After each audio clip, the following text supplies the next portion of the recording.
अस्सलामुअलैकुम वरहमतुल्लाहि वबरकातुह। वादे के मुताबिक मैं फिर से हाजिर हूँ आप लोगों के लिए एक बहुत ही अहम वीडियो के साथ।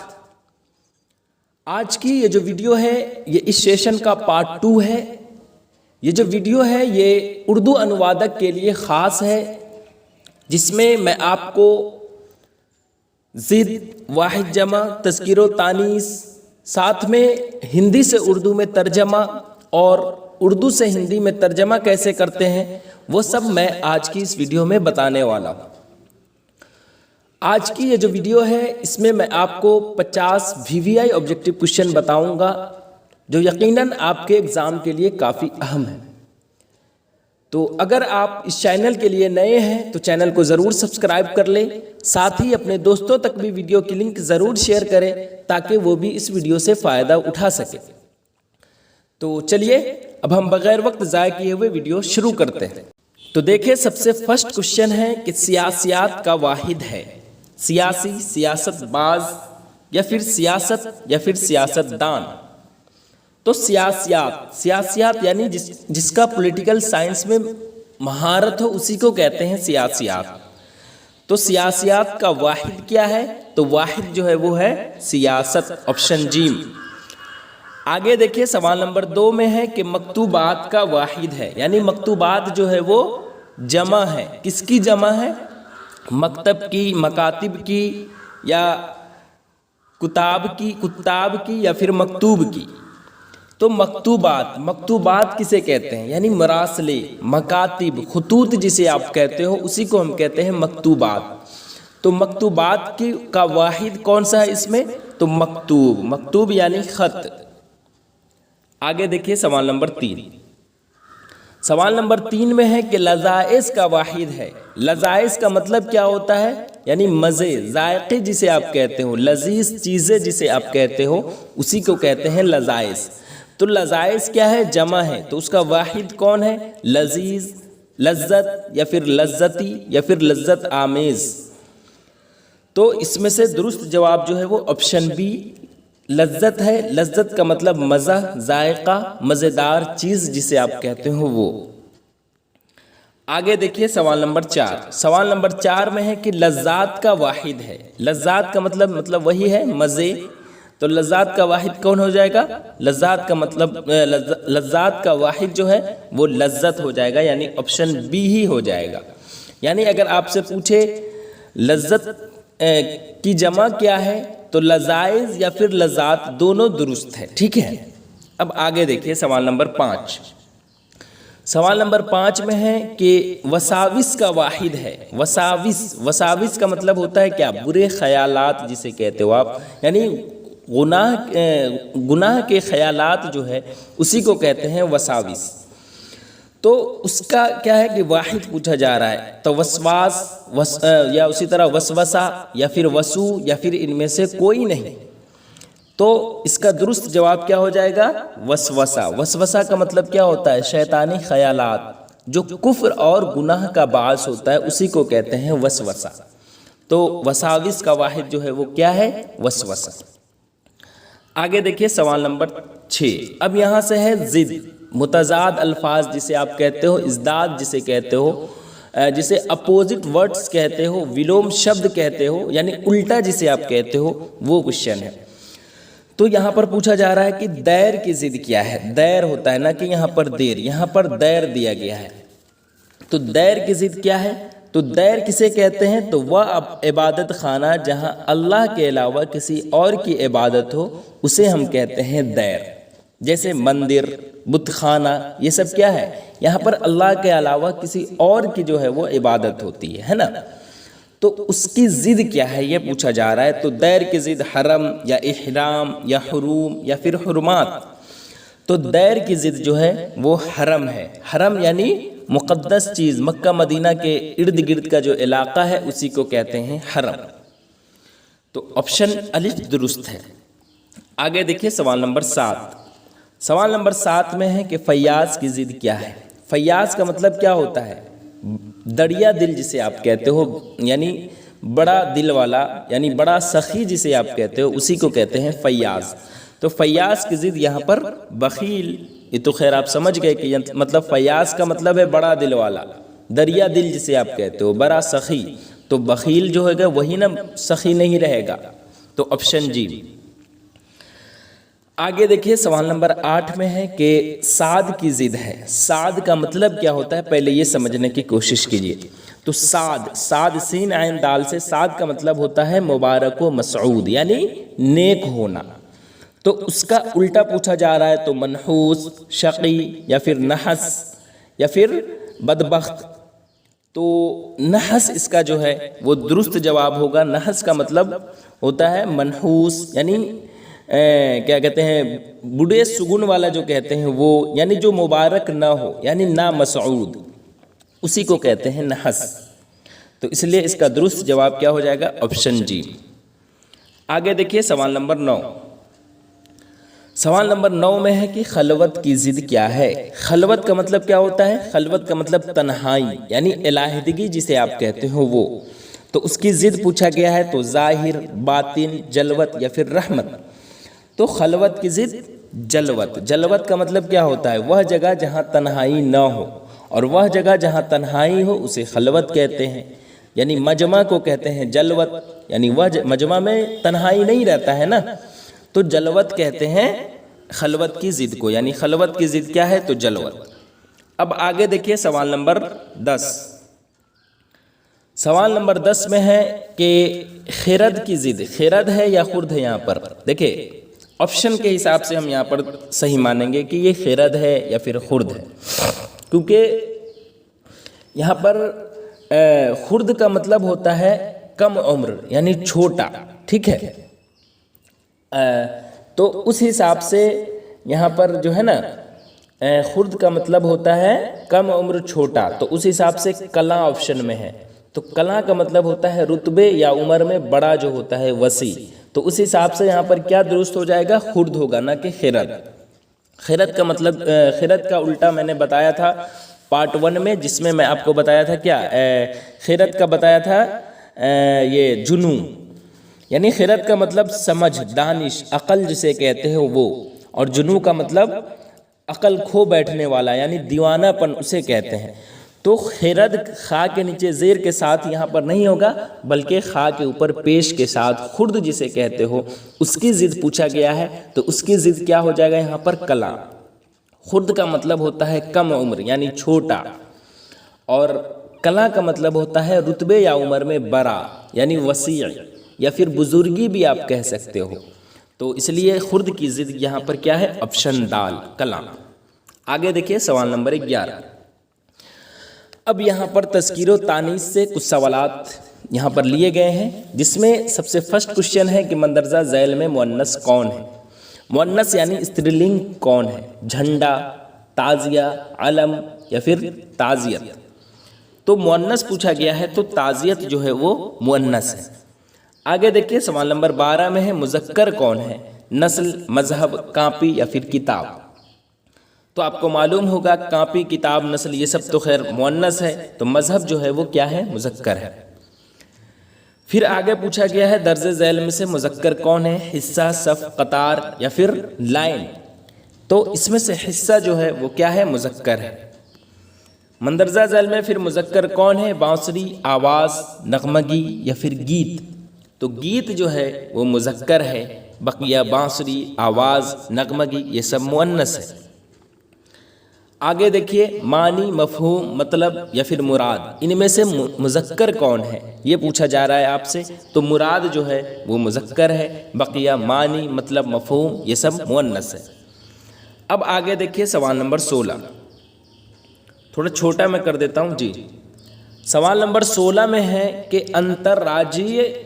अंतर्राज्यों को उर्दू में क्या कहते हैं। जी हाँ, तो अंतर्राज्यीय को उर्दू में क्या कहते हैं, दो रियासतों के माबैन, दो सूबों के माबैन, या फिर बैन रियासती या फिर बैन इलाकाई। अंतर्राज्यीय, अंतर्राज्यीय का मतलब क्या होता है ये पूछा जा रहा है। तो देखिए अंतर्राज्यीय मतलब दो रियासत, रियासत यानी राज्य की बात हो रही है। हालांकि सूबा भी जो है उसका मतलब भी क्या कहते हैं, राज्य ही हुआ। जिसे आप रियासत कहते हो, लेकिन यहाँ पर उर्दू में पूछा गया है तो उर्दू में रियासत दुरुस्त है, ठीक है। तो इसलिए अंतर्राज्यीय को उर्दू में जो है वो रियासत कहते हैं, दो रियासतों के माबैन। उसी तरह बैन इलाकाई का मतलब होता है अंतर क्षेत्रीय, तो इसलिए इसका सही जवाब ऑप्शन अलिफ। आगे देखिए सवाल नंबर 17, सकारात्मक को उर्दू में क्या कहते हैं? सकारात्मक को उर्दू में क्या कहते हैं, ये पूछा जा रहा है। एक मिनट, हाँ।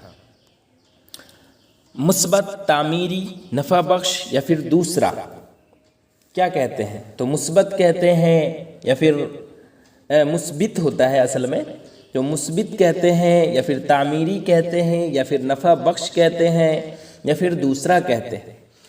तो देखिए इसका दुरुस्त जवाब जो है वो ऑप्शन अलिफ हो जाएगा, मुस्बित। उसके अलावा तामीरी को हम क्या कहते हैं? रचनात्मक। उसी तरह नफ़ा बख्श का मतलब लाभदायक, और दूसरा का मतलब दूसरा यानी द्वितीय जिसे आप कहते हो वो।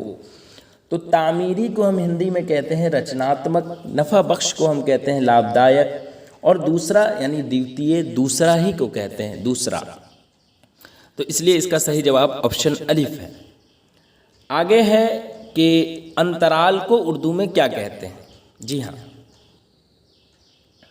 अंतराल को उर्दू में क्या कहते हैं? एक मिनट, ये हमें परेशानी दे रहा है, एक मिनट जी। अब देखिए सवाल नंबर 18 में है कि अंतराल को उर्दू में क्या कहते हैं? मुद्दत, वक्त, वक्फा या फिर अरसा। तो अंतराल यानी मुद्दत का मतलब होता है अवधि, तो इसलिए ये गलत है। उसी तरह वक्त को हम क्या कहते हैं? समय, तो ये भी गलत है। वक्फा, जी हाँ, वक्फा को ही हम कहते हैं अंतराल, इसलिए इसका सही जवाब ऑप्शन जीम है। और अरसा को हम कहते हैं अवधि, इसलिए ये भी गलत है। आगे देखिए सवाल नंबर 19।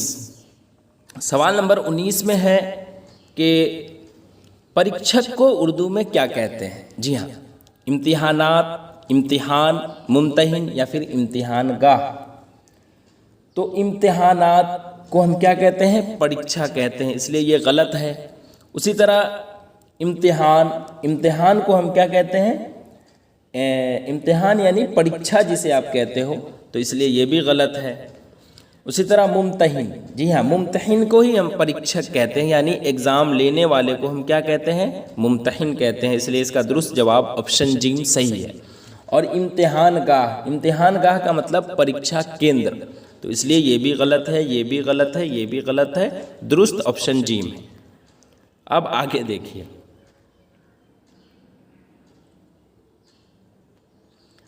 अब आगे है सवाल नंबर 20 में कि निहित को उर्दू में क्या कहते हैं? जी हाँ, ऑप्शन में है मुज़मर या फिर पिनहा या फिर इनमें से दोनों, यानी मुज़मर पिनहा दोनों या फिर वाबस्ता। तो एक एक करके हम समझते हैं कि किसको क्या कहते हैं। तो निहित का मतलब क्या होता है? यानी छुपा हुआ, तो छुपा हुआ मुज़मिर को ही हम कहते हैं, इसलिए इसका दुरुस्त जवाब क्या हो जाएगा? ऑप्शन अलिफ, मुज़मिर। उसी तरह पिन्हा, तो पिन्हा को हम क्या कहते हैं? पिन्हा का मतलब क्या होता है? पिन्हा का मतलब होता है कि पोशीदा, ठीक है, यानी अपने दुख को जाहिर न करने वाले को हम कहते हैं पिन्हा, और उसी को हिंदी में हम क्या कहते हैं? तो गुप्त कहते हैं, इसलिए इसका दुरुस्त जवाब गुप्त नहीं हुआ, यानी पिन्हा नहीं हुआ। उसी तरह दोनों, तो दोनों जब पिन्हा हुआ ही नहीं तो दोनों क्यों होगा? और उसके बाद ये भी गलत हो गया।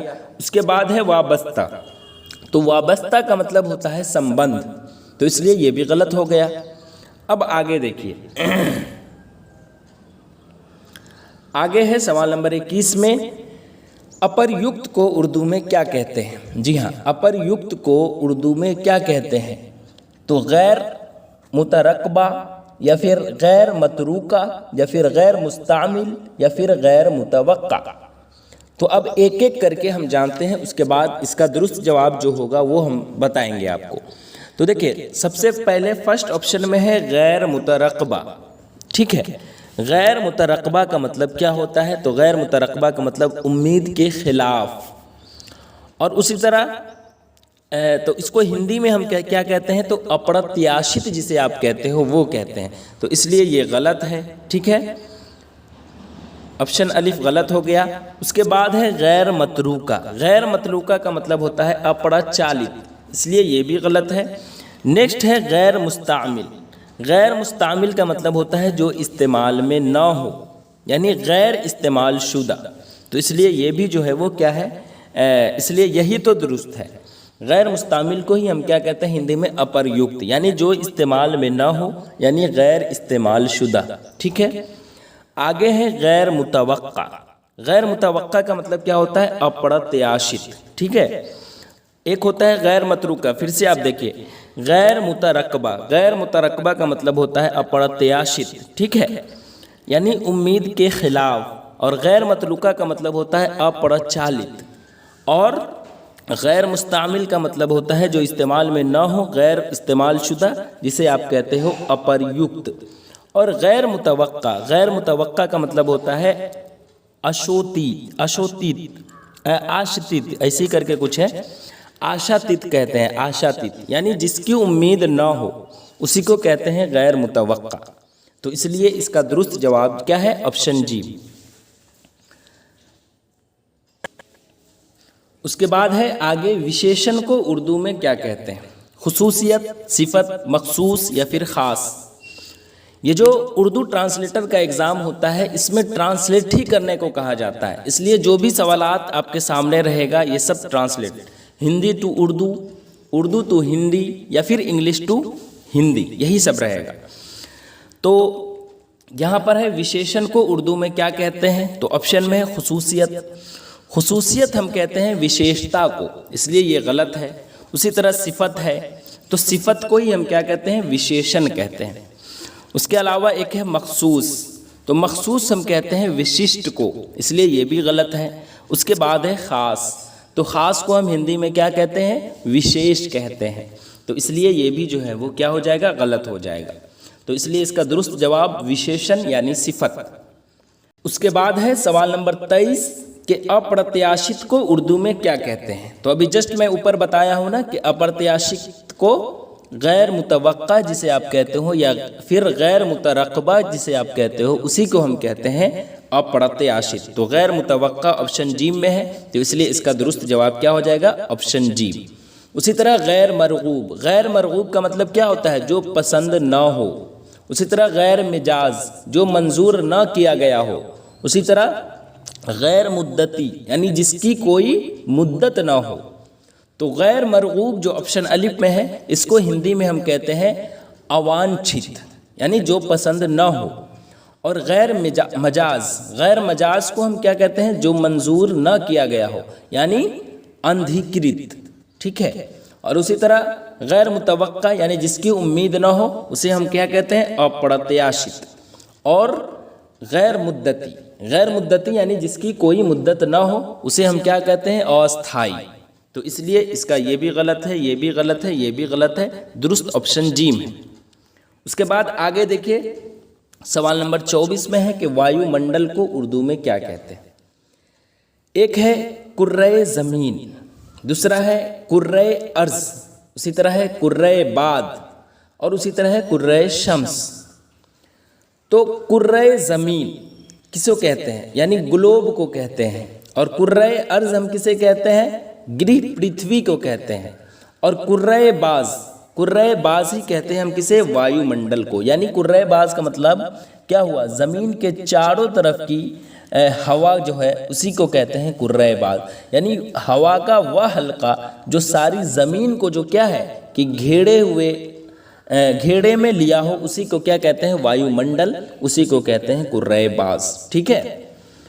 तो इसलिए इसका दुरुस्त जवाब क्या हो जाएगा, ऑप्शन जी।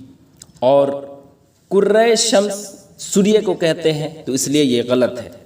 फिर से देखिए कुर्रे ज़मीन हम ग्लोब को कहते हैं, कुर्रे अर्ज़ हम कहते हैं गृह पृथ्वी को, और कुर्रे शम्स कहते हैं सूर्य को। और कुर्रे बाज जो है वो ऑप्शन में, जो ऑप्शन जी में है, उसी को हम क्या कहते हैं, वायुमंडल कहते हैं। और कुर्रे बाज यानी ज़मीन के चारों तरफ की हवा जो है उसी को वायुमंडल कहते हैं। यानी हवा का वह हल्का जो सारी ज़मीन को क्या है कि घेरे में लिया हो, उसी को कहते हैं कुर्रे बाज। आगे देखिए सवाल नंबर 25, भौतिकवादी को उर्दू में क्या कहते हैं? भौतिकवादी, भौतिकवादी का मतलब क्या होता है? क्या कहते हैं? नास्तिक जिसे कहते हो आप, उसी को कहते हैं भौतिकवादी। तो भौतिकवादी को उर्दू में क्या कहते हैं? ज़रपरस्त या फिर मादा परस्त या फिर मादा परस्ती या फिर आतिश परस्त। तो ज़रपरस्त, ज़रपरस्त का मतलब क्या होता है? पारसी जिसे आप कहते हो वो, यानी रुपया पैसा की पूजा करने वाले को हम ज़रपरस्त कहते हैं। और मादा परस्त जो है वो मादे को समझने वाले को हम मादा परस्त कहते हैं, यानी नास्तिक जिसे कहते हो। तो भौतिकवादी का मतलब मादा परस्त।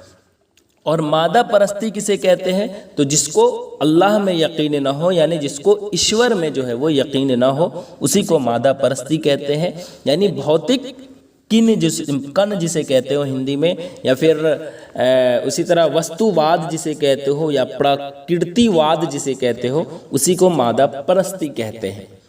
और आतिश परस्त जो है उसे हम कहते हैं अग्नि पूजक हिंदी में। तो ज़रपरस्त नहीं हुआ क्योंकि उसको हम रुपया पैसा की पूजा करने वाले को ज़रपरस्त कहते हैं, यानी पारसी। मादा परस्त ही दुरुस्त है, भौतिकवादी नास्तिक जिसे कहते हो, जिसका मतलब यानी मादे को सब कुछ समझने वाले को भौतिकवादी कहते हैं। और जिसको अल्लाह ताला में यकीन ना हो उसे हम मादा परस्ती कहते हैं, यानी प्रकृतिवाद जिसे कहते हो, वस्तुवाद जिसे कहते हो। और मादा आतिश परस्त जो है वो अग्नि पूजक को कहते हैं। तो समझ गए कि भौतिकवादी यानी मादा परस्त।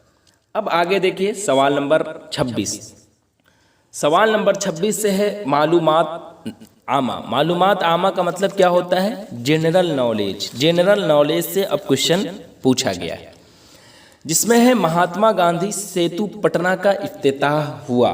कब हुआ ये पूछा जा रहा है, यानी उद्घाटन कब हुआ था? 1982, 1985, 1986 या फिर 1988। तो महात्मा गांधी सेतु पटना का इफ्तिताह जो है वो 1985 में हुआ था। आगे है सवाल नंबर 27। आज़ाद भारत में बिहार के पहले गवर्नर थे।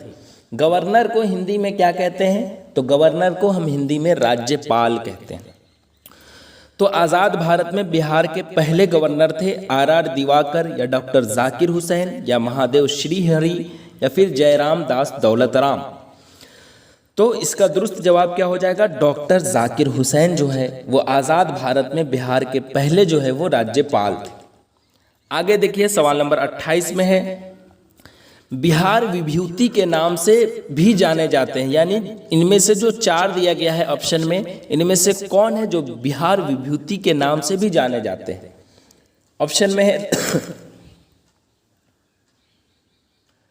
ऑप्शन में है राजेंद्र प्रसाद, ऑप्शन बी में है श्री कृष्ण सिंह, उसी तरह अनुग्रह नारायण सिन्हा या फिर डॉक्टर जगन्नाथ मिश्र। तो इसका दुरुस्त जवाब क्या हो जाएगा? श्री कृष्ण सिंह जो है वो बिहार विभूति के नाम से भी जाने जाते हैं। ठीक है। सवाल नंबर 29 में है कि बिहार केसरी के नाम से कौन मशहूर है? राजेंद्र प्रसाद, श्री कृष्ण सिंह या फिर विनोदानंद झा या फिर विद्यापति। तो विनोदानंद झा जो है वो बिहार केसरी के नाम से मशहूर है। आगे देखिए सवाल नंबर 30। सवाल नंबर 30 में है कि बिहार में महात्मा बुद्ध का 70 फीट ऊंचा मुजस्समा मौजूद है। देखिए कहीं 80 फीट ऊंचा मुजस्समा भी है, कहीं 70 फीट भी है, कहीं इससे जायद भी है, लेकिन यहाँ पर पूछा गया है क्या कहते हैं 70 फीट ऊंचा। तो केसरिया में है या राजगीर में है या फिर बोध गया में है या फिर देताली में है। तो ज़्यादातर बच्चे बोध गया लगाएंगे, जो कि ये गलत है। ठीक है। ये नालंदा ज़िला में एक राजगीर जो एक जगह है जहाँ एक घोड़ा कटोरा झील करके है एक जगह का नाम, वहीं जो है वो 70 फीट ऊंचा मुजस्समा जो है मौजूद है। तो इसलिए इसका दुरुस्त जवाब क्या हो जाएगा? Option B Rajgir. आप सर्च भी करेंगे ना घोड़ा कटोरा झील, नाम करके यूट्यूब पर जहां आप लिखेंगे 70 फीट ऊंचा मुजस्समा गौतम बुद्ध महात्मा बुद्ध का, तो वो खुद ब खुद आ जाएगा। उसके बारे में डिटेल आप वहां से जाकर पढ़ सकते हैं। चलिए आगे देखिए, अब आगे क्या है, आगे है, एक मिनट,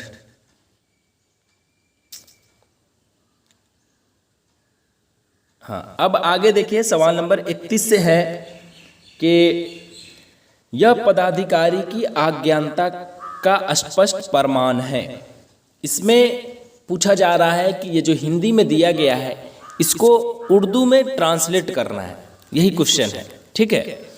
यानी इसके 4 मुख्तलिफ तर्जमे उर्दू ज़बान में जो दिए गए हैं ना, उनमें से सिर्फ एक ही सही है, जिनके सामने का निशान जो है वो आपको लगाना है, यानी जो दुरुस्त है उसको आपको बताना है। तो इसमें क्या है कि सबसे पहले है कि यह पदाधिकारी की अज्ञानता का स्पष्ट प्रमाण है। तो आपको मालूम करना पड़ेगा कि यह पदाधिकारी को क्या कहते हैं। तो ऑप्शन 4 का 4 है, इसमें अफसर दिया गया है, तो हमें अंदाजा हो गया कि यह पदाधिकारी यानी यह अफसर। की तक के सबका सही है। अज्ञानता, अब अज्ञानता को क्या कहते हैं? अज्ञानता को हम क्या कहते हैं? नादानी कहते हैं, या फिर नासमझी कहते हैं, या लाइल्मी कहते हैं, या फिर हिमाकत कहते हैं।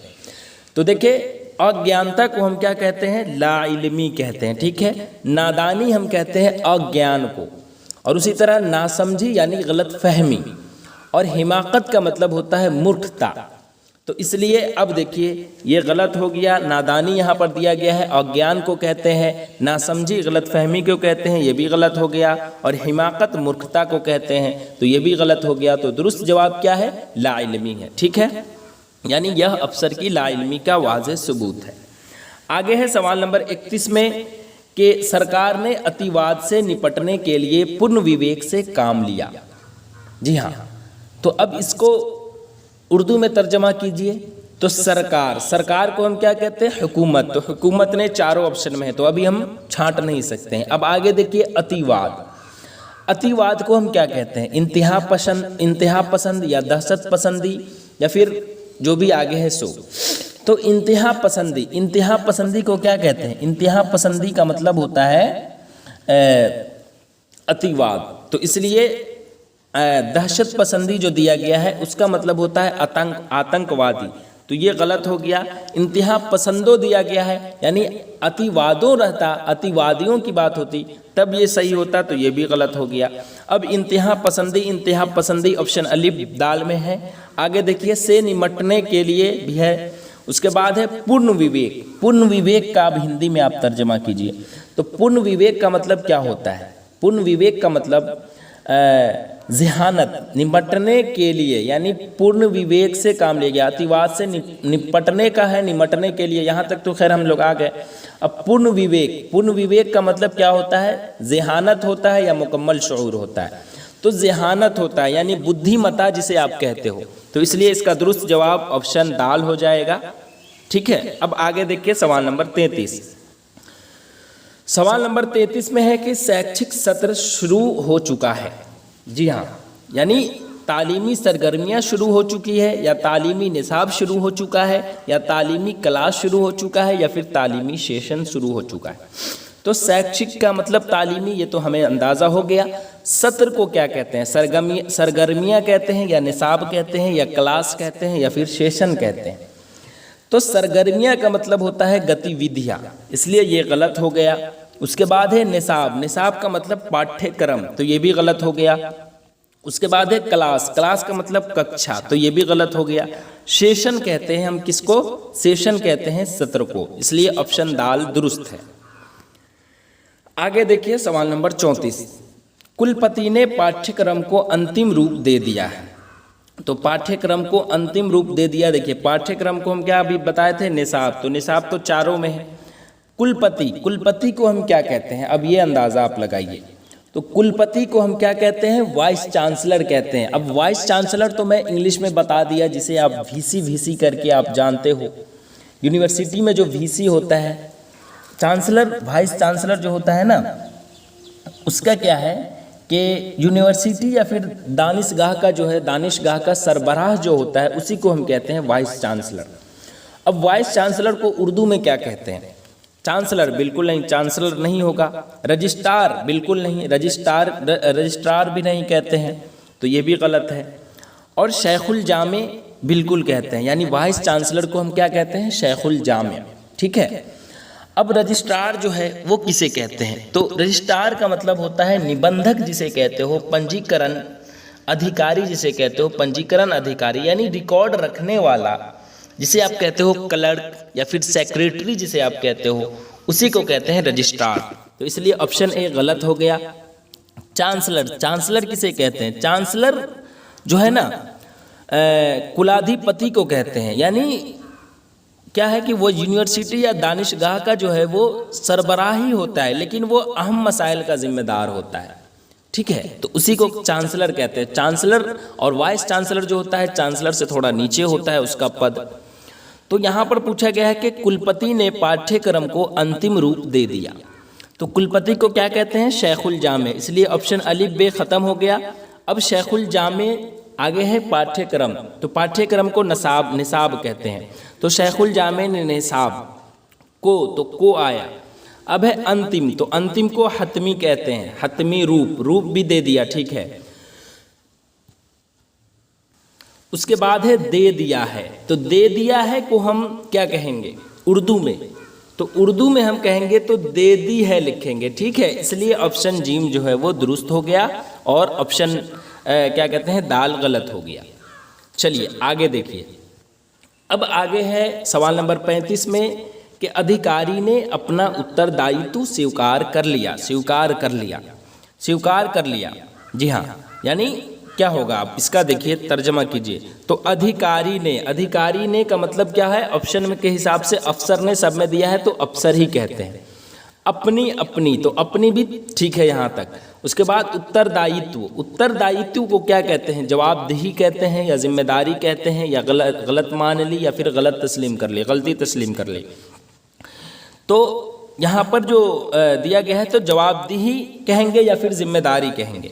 तो जिम्मेदारी जो है ना वो नहीं कहेंगे बल्कि जवाबदेही कहेंगे। तो इसलिए इसका दुरुस्त जवाब यहाँ पर सही जो है वो ऑप्शन अलिफ हो जाएगा, बकिया में तो है ही नहीं।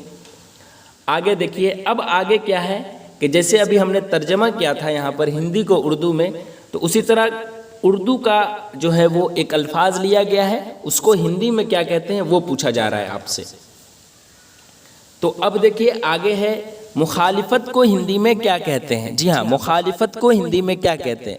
मुखालिफत का मतलब क्या होता है? एक दूसरे के खिलाफ करना, यानी दुश्मनी जिसे कहते हो, मतभेद जिसे कहते हो, वही होता है मुखालिफत।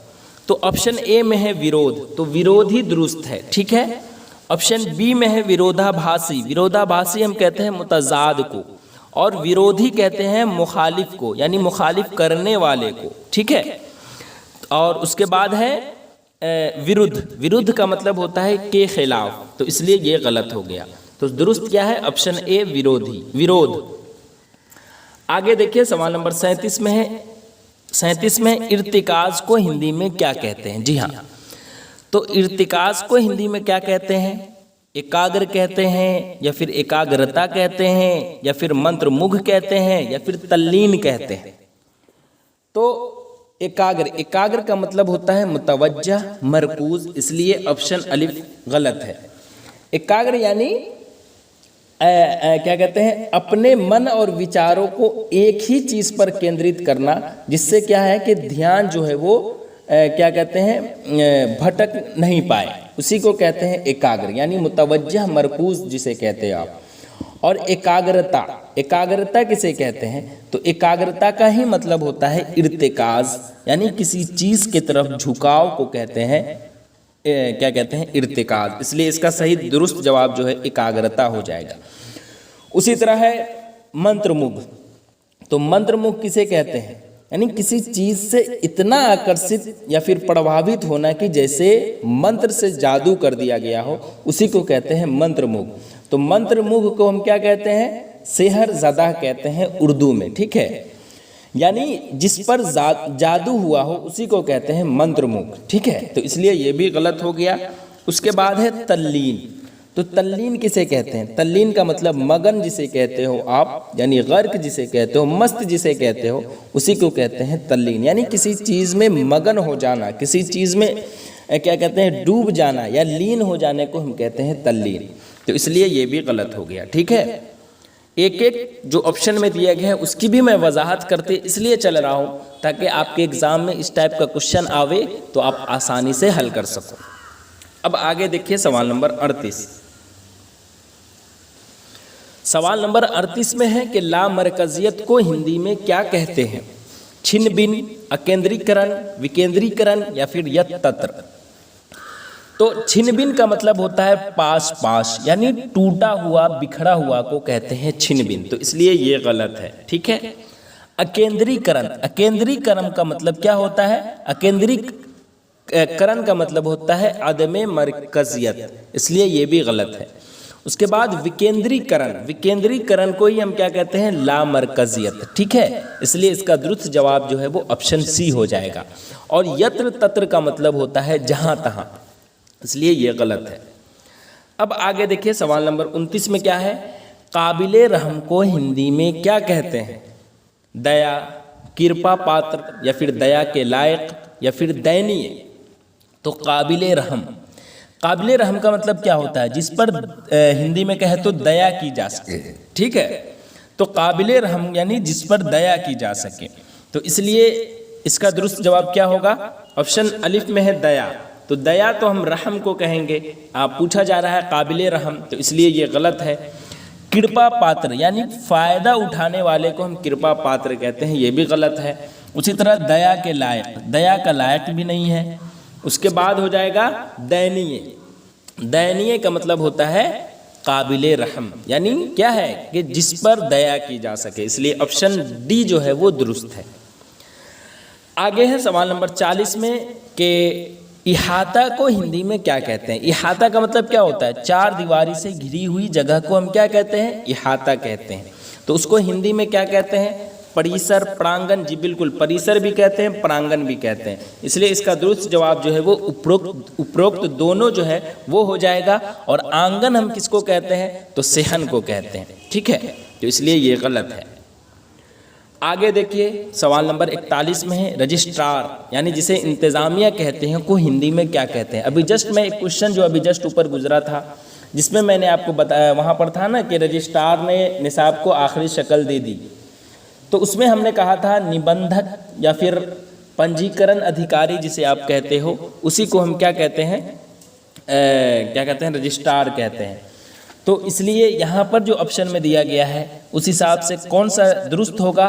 तो यहाँ पर जो है वो ऑप्शन ए जो है वो दुरुस्त ज़्यादा होगा। पंजीकार यहाँ पर लिखा गया है, पंजीकरण रहता तो हम उसको दुरुस्त मान लेते, लेकिन पंजीकार ऑप्शन सी में है, इसलिए वो गलत है।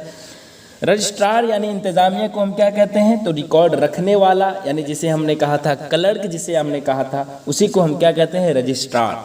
तो इसलिए इसका सही जवाब क्या है? निबंधक। और कुल सचिव, कुल सचिव किसे कहते हैं? सेक्रेटरी जनरल को हम कहते हैं कुल सचिव। और उसके बाद है पंजीकृत, पंजीकृत का मतलब होता है रजिस्टर्ड। और रजिस्ट्रार जो होता है वो किसी इदारे का वह खास शख्स होता है जिसे क्या है कि मुकम्मल जो है वो क्या कहते हैं? इख्तियारात हासिल हो, उसी को कहते हैं। चलिए आगे देखिए, आगे है चांसलर। चांसलर को हिंदी में क्या कहते हैं? जी हाँ, कुलपति या कुलाधिपति या फिर राज्यपाल या फिर प्राचार्य। तो कुलपति, कुलपति याद कीजिए हमने कहा था किसे? शेखुल जामे, शेखुल जामे यानी वाइस चांसलर, अभी जस्ट मैं बताया था। और कुलाधिपति है, कुलाधिपति हम कहते हैं किसे? चांसलर को कहते हैं। यानी चांसलर क्या है? यह यूनिवर्सिटी या दानिशगाह का जो है वो सरबराह ही होता है, लेकिन वो क्या है कि वो अहम मसले का क्या होता है? जिम्मेदार होता है, तो उसी को हम कहते हैं चांसलर। और राज्यपाल, राज्यपाल का मतलब क्या होता है? गवर्नर, इसलिए ये गलत है। कुलपति तो वाइस चांसलर को कहते हैं यानी शेखुल जामे को। और प्राचार्य, प्राचार्य का मतलब क्या होता है? प्रिंसिपल जिसे आप कहते हो, जिसे आप नाजिम कहते हो, उसी को हम कहते हैं क्या? प्राचार्य। आगे देखिए सवाल नंबर 43 में कि इस्तिताअत को हिंदी में क्या कहते हैं। ऑप्शन अलिफ में है सक्षम, ऑप्शन बी में है अयोग्य, ऑप्शन सी में है सुयोग्य, या फिर ऑप्शन डी में है सामर्थ्य। तो इस्तिताअत सबसे पहले ऑप्शन ए में है सक्षम। सक्षम का मतलब क्या होता है? काबिल, इसलिए ये गलत हो गया। अयोग्य का मतलब होता है नाअहल, इसलिए ये भी गलत है।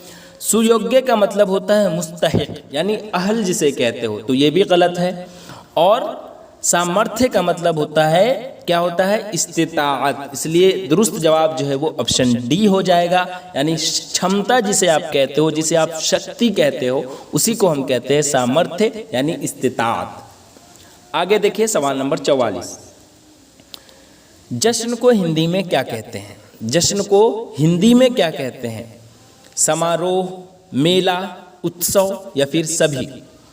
तो चूंकि हिंदी में पूछा गया है तो हिंदी में हम जो है वो उत्सव कहेंगे। वैसे समारोह, मेला, उत्सव ये सब जो है वो एक ही है, लेकिन हिंदी में यहाँ पर ज़्यादा बेस्ट जो है वो उत्सव लग रहा है, इसलिए हमने ऑप्शन बी को सही माना। आगे देखिए सवाल नंबर 45, आमाल नामा को हिंदी में क्या कहते हैं? कर्म पत्र, कर्म विवरणी या फिर कर्म पुस्तिका या फिर कर्म का ब्यौरा? जी हाँ, तो आमाल नामा, कर्म पत्र को हम क्या कहते हैं? आमाल का नतीजा। और कर्म विवरणीय को क्या कहते हैं? अमली तफसील। और कर्म पुस्तिका को क्या कहते हैं? अमली किताब। और कर्म का ब्यौरा का मतलब अमली तफसीलात। तो आमाल नामा को हम क्या कहेंगे? कर्म पत्र कहेंगे, ठीक है। यानी आमाल का जो नतीजा होता है उसी को हम कर्म पत्र कहते हैं। तो अब आगे देखिए इसका दुरुस्त जवाब क्या है? Option A. अब आगे देखिए सवाल नंबर 46 में क्या है? सवाल नंबर 46 में है कि मुज़ाकरात की शराइत से आगाह कर दिया गया। अब यहाँ पर क्या है कि यहाँ पर उर्दू में दिया गया है और उर्दू को जो है वो हिंदी में तर्जमा करना है, यही सवाल है यहाँ पर। तो 4 ऑप्शन हिंदी में दिया भी गया है और उसमें से कोई एक जो है वो क्या है कि दुरुस्त है। तो सवाल है कि मुज़ाकरात की शराइत से क्या है कि आगाह कर दिया गया है। तो मुज़ाकरात का मतलब बातचीत, यानी मुबाहिसे जिसे कहते हो उसी को कहते हैं हम मुज़ाकरात। तो अब देखिए ऑप्शन में क्या क्या है? वार्ता जो है वो ऑप्शन तीनों में है, तो इसलिए वार्ता कहते हैं मुज़ाकरात को, ये आप कंफर्म हो गए। कि शर्त तक भी ठीक है। से, अब मुज़ाकरात की शर्त से आगाह किया गया। यहाँ पर देखिए ऑप्शन क्या कहते हैं बी में देखिए आप क्या है की दिया गया है, इसलिए ये सबसे पहले गलत हो गया, क्योंकि उर्दू में अगर यहाँ पर की है तो इसको हिंदी में हम कर रहे हैं तो की नहीं होगा, बल्कि यहाँ पर जो है वो दुरुस्त क्या हो जाएगा? दुरुस्त जो है वो से होगा यहाँ पर, ठीक है। तो इसलिए अब ये गलत हो गया और ये भी गलत हो गया, चूंकि उपरोक्त में से कोई नहीं, अभी हम उस पर बात नहीं कर सकते हैं। अब ऑप्शन ए और सी पर गौर कीजिए। तो इस पर जब गौर कीजिएगा, पहले मैं ऑप्शन बी को हटा देता हूं और ऑप्शन डी को हटा दिया, ठीक है। अब देखिए वार्ता की शर्तों से, यहाँ पर भी है वार्ता की शर्तों से। शरायत को अवगत कहते हैं, ठीक है, तो अवगत ही यहाँ पर है। कर दिया गया है। अच्छा, यानी ऑप्शन ए और सी जो है दोनों में एक ही चीज़ लिखा गया है, इसलिए यहाँ पर ऑप्शन ए और सी दोनों को आप दुरुस्त मानेंगे, ठीक है। मैं सोचा कि आगे कुछ गलत हो इसमें, लेकिन ऐसा कुछ नहीं है, दोनों जो है वो एक ही तरह से लिखा गया है, इसलिए इसका ऑप्शन ए और सी दोनों दुरुस्त है, ठीक है। अब आगे देखिए सवाल नंबर 47 में है कि मुल्क को तकसीम करने की कोशिश नाकाबिले बर्दाश्त। अब मुल्क को तकसीम, मुल्क को हम कहते हैं देश, तो ऑप्शन ए बी सी तीनों में है, अभी डी को साइड में रखिए, ठीक है। तो देश को, मुल्क को, ठीक है, तकसीम को विभाजन कहेंगे या विभाजित। अब सबसे पहले विभाजन विभाजित में आप फर्क को समझिए।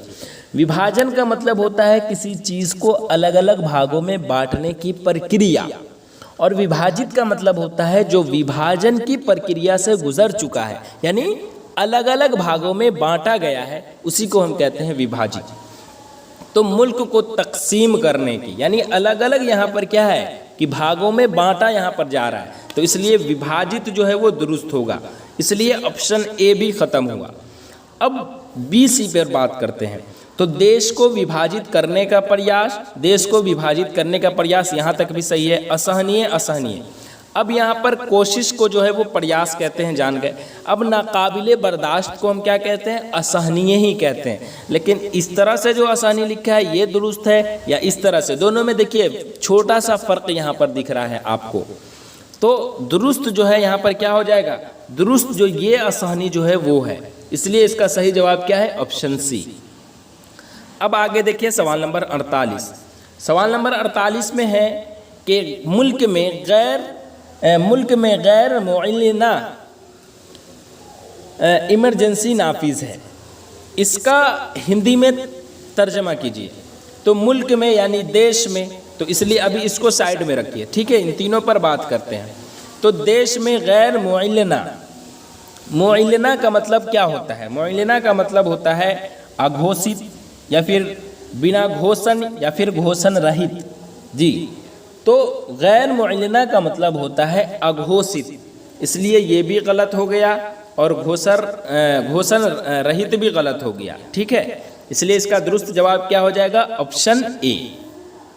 अब आगे देखिए सवाल नंबर 49 में है कि मरकजी हुकूमत हर क्या है, महाज पर नाकाम है, केंद्र की सरकार प्रत्येक मोर्चा पर विफल है, या केंद्रीय सरकार, अच्छा अब मरकजी हुकूमत को केंद्र की सरकार कहेंगे या केंद्रीय सरकार कहेंगे। तो मरकजी हुकूमत को हम क्या कहते हैं, केंद्रीय सरकार, तो केंद्रीय सरकार कहते हैं, तो इसको अभी साइड में रखिए, ये गया। अब फिर बीसी पर बात करते हैं। तो केंद्रीय सरकार दोनों में है, मरकजी हुकूमत हर महाज पर, अब हर को क्या कहेंगे, प्रत्येक कहेंगे या फिर सभी कहेंगे। तो प्रत्येक तो चूंकि क्या कहते हैं, प्रत्येक मोर्चा पर विफल है या फिर सभी मोर्चा पर विफल है, तो यहाँ पर जो है ना, हर को यहाँ पर सभी कहेंगे।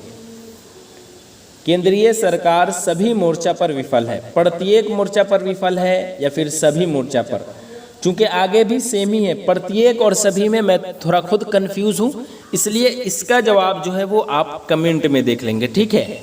बस यही फ़र्क है सभी और प्रत्येक में, सभी कहेंगे या प्रत्येक, चूंकि ऑप्शन में दिया गया है तो आखिर कुछ ना कुछ इसका अलग तो थोड़ा बहुत तो होगा ही। तो अभी मैं थोड़ा इसके बारे में पहले पढ़ लूँगा, उसके बाद इसका जवाब मैं दूंगा, कमेंट में आप देख लेंगे या फिर आप लोग बताएंगे कमेंट में इसका क्या दुरुस्त जवाब है। चलिए आगे देखिए,